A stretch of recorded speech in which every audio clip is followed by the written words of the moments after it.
Pinoy gymnast na si Carlos Yulo, nanood ng live selling ng kanyang ina.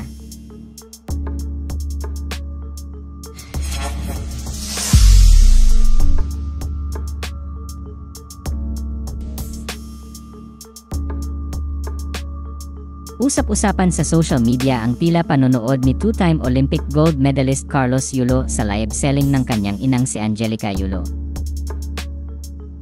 Nag-live kasi si Angelica sa Facebook nitong Martes ng hapon, September 17, 2024 kung saan makikitang binibenta niya ang mga damit na ipinapakita niya sa kanyang viewers. Tumagal ng mahigit 3 oras ang live selling ni Angelica nung araw na yon.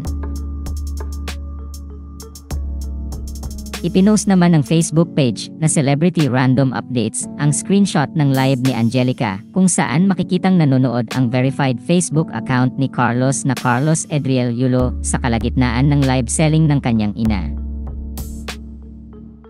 Sabi sa caption ng naturang post, sa kalagitnaan ng live selling ni Angelica Pokis Yulo kagabi ay nanood si Kaloy. Namimiss kaya niya ang kanyang pamilya kaya siya sumilip sa live selling ng kanyang ina. Sana talaga magkaayos na sila ng pamilya niya.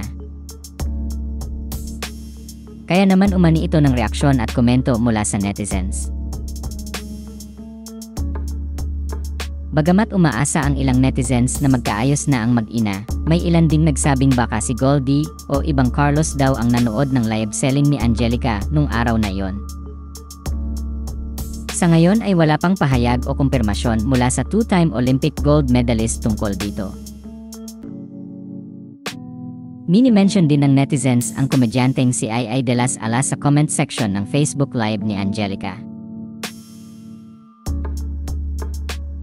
Matatandaan kasing sinabi ni Ai sa panayam sa kanya sa media conference ng The Clash na willing siyang tumulong sa pagtinda ni Angelica sa live selling at hindi na siya makikialam sa kikitain nito.